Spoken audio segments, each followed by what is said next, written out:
Today I'm going to be reviewing some films that have recently went on to DVD and some that are still in the pictures. This is a bit different from me, but I've not been well for a few weeks and all I've been doing is watching films, so I thought I might as well give them a review.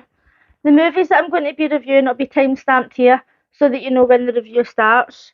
So the movies I'll be covering are No Hard Feelings, the Barbie movie, Joyride, The Meg 2 and Haunted Mansion. No Hard Feelings is a movie that I have wanted to see for so long, but when I first seen it advertised, I thought it was on Amazon Prime or Netflix or something. But then when I found out it was in the pictures, I didn't manage to go and see it because I went to see the Barbie movie instead. But I recently watched it and I actually thought it was really good.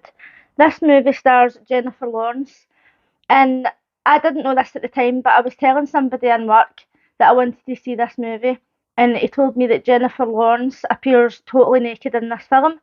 So this is apparently because her nudes were leaked ages ago. Like somebody hacked into her phone or got into her cloud, and they leaked the pictures there naked. So she was like kind of taking her power back, and she was like going to just be naked in a film. So I wasn't thinking anything of this, right? And I was just like, oh, you probably just see it quickly, like maybe flashing somebody or whatever, like just the way you usually see women naked in films. No, you fully see it. It's not for a couple of seconds. It's literally like there. Do you know what I mean? I don't mind nudity in films, but I was just shocked because I just literally thought she was just going to be flashing somebody, and that was it. So this film is rated a 15, and I didn't even actually know at the time before I watched it, but our dad is played by Matthew Broderick, who's obviously Ferris Bueller. I thought that this film was really good. It wasn't as good as I thought it was going to be, but it was quite funny. So in this movie, the character who's played by Jennifer Lawrence, she's got no money, and her car gets towed away. So this boy's parents, they hire her to go and date him, and basically they want her to do everything with him. They want her to give him the full dating experience because he's shy, doesn't drink, he doesn't have any friends, and he's just about to go to college. So they're looking for somebody to come and give him like the full experience before he goes off to like become a man in college. And the film is actually really good. The storyline's good, and it's really funny. And I don't want to give away every single thing that happens. You've got the basics there. It's not as if there's any spoilers. It's pretty obvious how the film's going to end. However, I think it's worth a watch. So I looked up the different ratings for each of these movies, and it says here that this has got a 6.6 out of 10 on IMDb and a 71% on Rotten Tomatoes. And I would say that's pretty accurate. I'd probably give it about a 7 out of 10. It's not a film that I would watch over and over, but if it was on, I would watch it again. Next is the Barbie movie. Unless you never go online, you'll know that this film is breaking records all over the world and it's already made over $1 billion. When I first seen this advertised, I was like, that looks crap, right? I'm not really into Barbie, but I just didn't think it looked good. I don't really like Margot Robbie. Like, I didn't think there was anything going for it really. But when I kept seeing the trailers, I thought, do you know what, that does actually look quite funny. And then I seen somebody advertising the rollerblades, that you can actually buy the rollerblades for the film, and I was like, whoa, the rollerblades are stunning, right? I can't even rollerblade. So as I'm always saying in this channel, I'm easily influenced by adverts. I'm a total sucker for an advert. So I'd obviously seen the Barbie movie trailer so many times, and my niece wanted to see it, and some of my family wanted to see it, and they're like, do you know what, we'll just go. It's probably going to be amazing. All the reviews on Facebook, everybody's saying, oh, this film's so good, it's got a good storyline, blah, blah, blah. So then I was really excited to go and see it, and it started, and I was like, just watching, fine, fine, fine. But as it went on, it was boring. It was actually boring. It was crap, to be honest. Like the film's about Margot Robbie and she plays Barbie. She plays like the main stereotypical blonde skinny Barbie. But the movie explains that all the Barbies, like there's ones in wheelchairs, like different skin tones, different hair colour, different weight. Like all of these Barbie dolls are Barbie. It's not just her. And then obviously you've got Ken and you've got all the different Kens. And basically the movie is about sexual inequality. And then when they come to the real world, Ken starts to feel powerful and he's like, I'm respected as a man. And then when they go back to the Barbie world, Ken starts to try and kind of take over. Now, from the trailer, that's not what you get from it. Like, that's not what I got from what it was about at all. And that was fine. Like, the message was fine, right? But it was just boring. And I went with four other people, and they all thought it was boring as well. So I didn't really understand. Like, near the end of the film, something is they're explaining a storyline, and there was people crying, and I'm kind of thinking, are they being serious right now? I was so confused by why people were saying that this film was so amazing. And I spoke about this to a friend the other day, and they weren't very happy with me, right? But like, I was just being honest. There's a part where America, I can't remember her second name, but she played Ugly Betty. She does a speech about women, and she's saying women are expected to feel but not feel too much. They're expected to be kind but not too kind, or they're expected to look after their kids and work but not work too hard and spend time with their kids. And while that whole speech is true, women are expected to do a lot of things but not too much of that thing, or not be too emotional or whatever. I also thought to myself, well, somebody's going to expect that of you if you put up with that, and if you're willing to deal with that, if you're willing to allow people to treat you that way, which I don't. So that's probably why I wasn't emotional. I kind of thought, no, this I'm not relating to this, because I don't let people treat me like crap.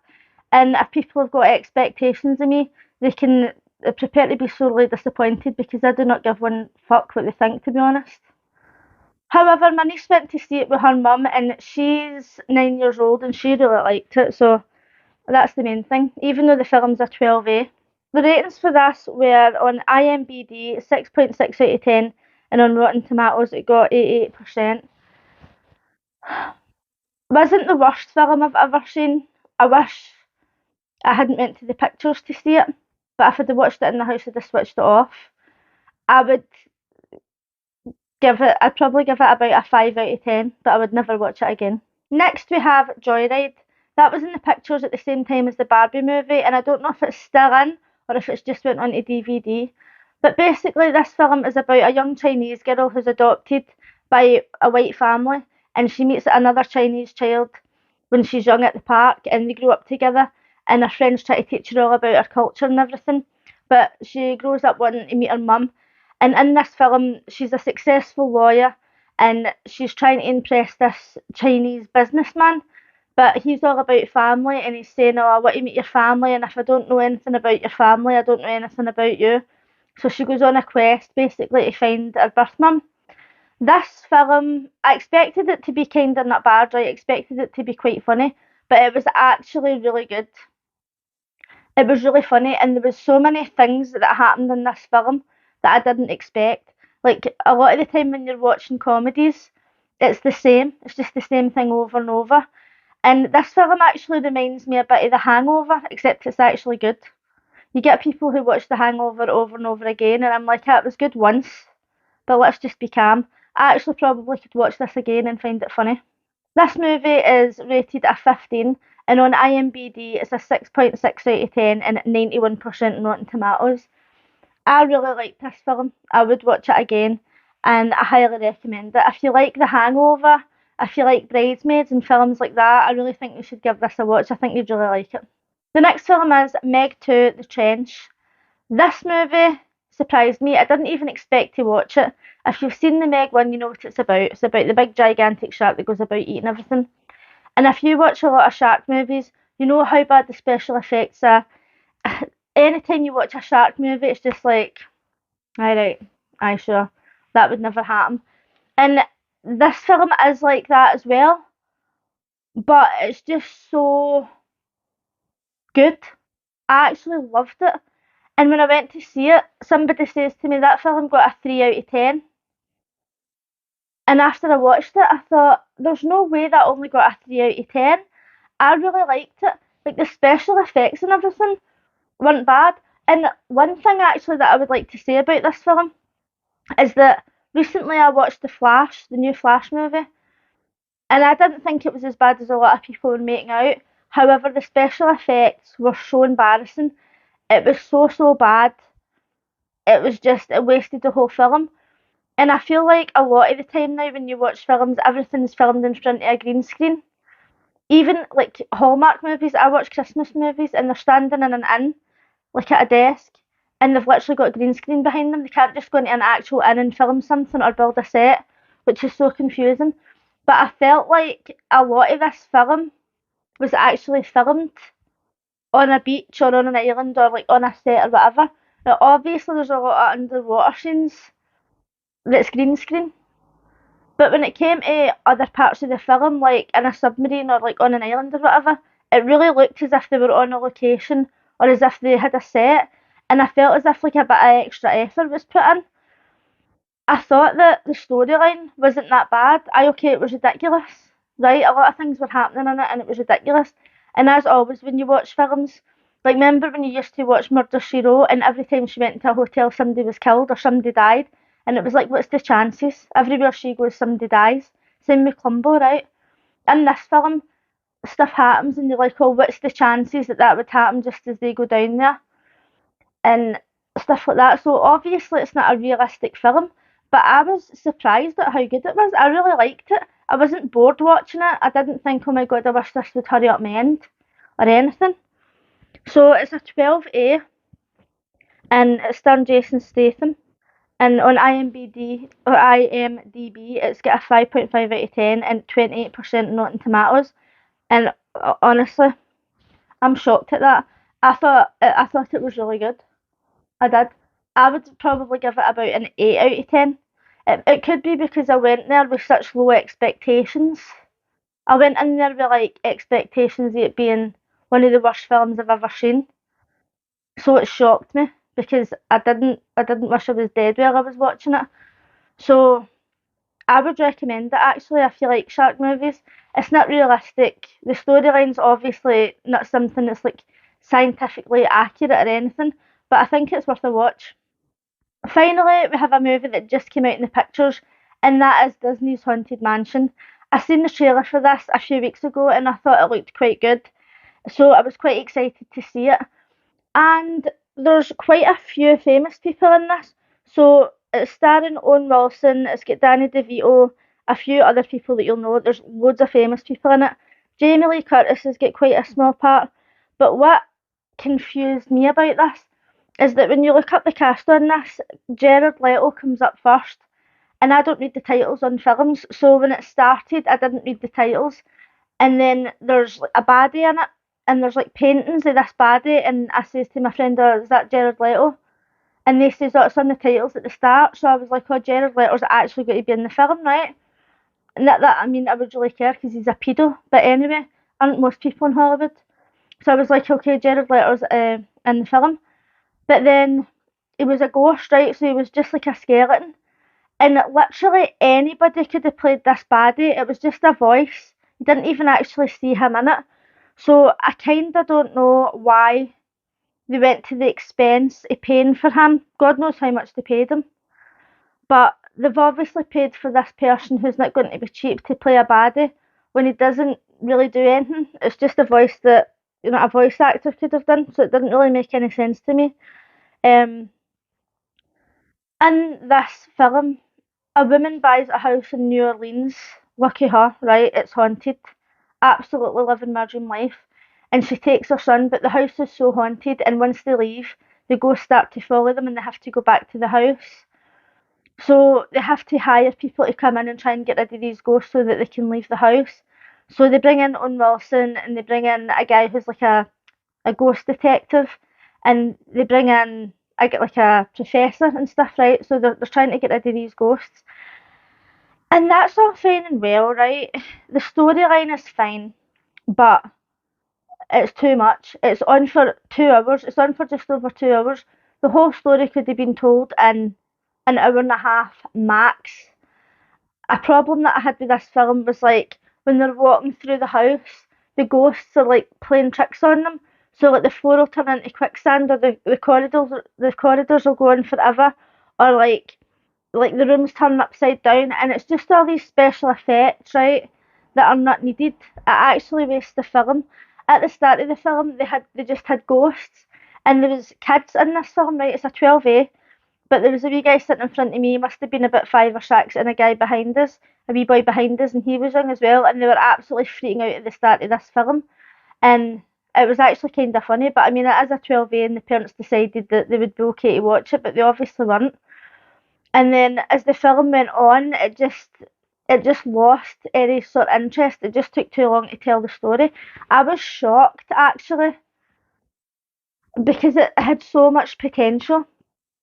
I feel as if they put extra famous people in it to make it look as if it was better than what it is, and it just wasn't.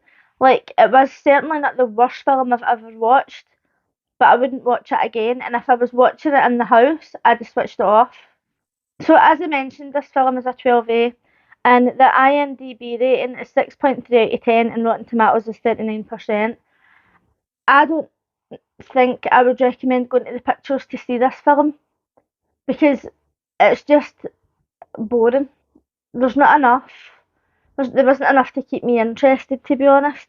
The storyline was so good, and there was bits in it that was really good, but overall, it was just there was too much of it that wasn't necessary. It just wasn't needed at all. There was famous faces in it that didn't really need to be in it. I didn't really understand why they made it the way they did. It could have been so much funnier because there was little bits in it that was funny here and there, and they could have made it so much funnier. I'm quite disappointed because I really was looking forward to seeing that one, but just I wouldn't recommend going to the pictures to see that at all. But surprisingly, out of all the films that I've covered, I still think that the Meg 2 was the best. Well, actually, I would say Joyride was the best, but the Meg 2 was the most surprising. Let's put it that way. But the Barbie movie, no. If you've seen any of these movies, let me know in the comments what you thought.